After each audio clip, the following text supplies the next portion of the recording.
আন্দামানে ভয়াবহ ট্রলার ডুবির ঘটনার ক্ষত এখনও কক্সবাজারের নানা প্রান্তে। তারই মাঝে আবার সক্রিয় হয়ে উঠেছে সাগরপথে অবৈধভাবে মালয়েশিয়া মানব পাচার সিন্ডিকেট।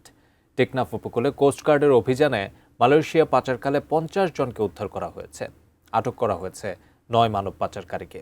আমাদের কক্সবাজার প্রতিনিধি অর্পণ বড়ুয়া জানাচ্ছেন বিস্তারিত। 9 এপ্রিল গভীর আন্দামান সাগরে অভিবাসন প্রত্যাশীদের নিয়ে ডুবে যায় মালয়েশিয়াগামী ট্রলার। এখনো হদিস মেলেনি তার যাত্রী অন্তত 250 জনের। নিখোঁজদের ঘরে ঘরে চলছে আহাজারি। ভয়াবহ সেই ঘটনার 2 মাস যেতে না যেতে আবারও তৎপর হয়ে উঠেছে সাগরপথে মালয়েশিয়াগামী মানব পাচারকারী সিন্ডিকেট। 5 জুন মধ্যরাতে টেকনাফের বাহারছড়া উপকূলে কোস্টগার্ডের জাহাজ মনসুর আলী, স্টেশন টেকনাফ, আউটপোস্ট শাহপরী ও বাহারছড়ার যৌথ অভিযানে উদ্ধার করা হয় 50 জন মালয়েশিয়াগামী ব্যক্তিকে, যাদের 11 জনই রোহিঙ্গা। 32 ইঞ্চি জেভিকো টিভি এখন মাত্র 15,000 টাকায়, সাথে পাচ্ছেন 3 বছরের প্যানেল ওয়ারেন্টি। তাদের রোহিঙ্গা ক্যাম্প সহ দেশের বিভিন্ন স্থান থেকে অপহরণ করে টেকনাফ নিয়ে যাওয়া হয়েছিল। অভিযানে একটি ট্রলার সহ 9 মানব পাচারকারীকে আটক করে কোস্টগার্ড।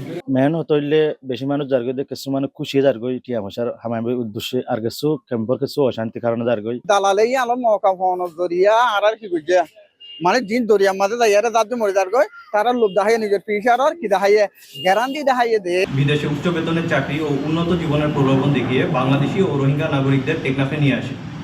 পরে তাদের গোপন আস্তানায় আটকে রেখে নির্যাতন ও মুক্তিপণ আদায় করা হয়। পাচারকারীরা উদ্ধারকৃতদের সাগর পথে মালয়েশিয়া সহ বিভিন্ন দেশে পাচারের পরিকল্পনা করছিল।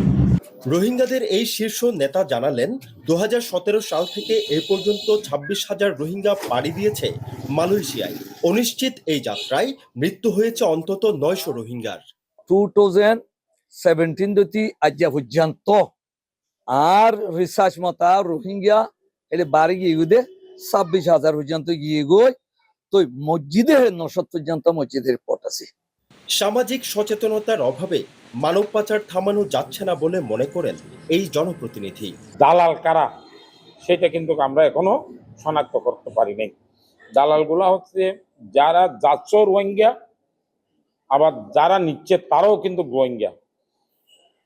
যে এখানে স্থানীয় দাবি করে তারা বিভিন্ন ডিস্ট্রিক্টে গিয়ে এনআইডি কার্ড করছে রোহিঙ্গারা অনিয়ন্ত্রিত হওয়ার কারণে আজকে এই মানব পাচারগুলো বৃদ্ধি পাচ্ছে। এই মানব পাচার বন্ধ করতে হলে আগে রোহিঙ্গা নিয়ন্ত্রণ করতে হবে। অর্পণ বড়ুয়া, এটিএন নিউজ, কক্সবাজার।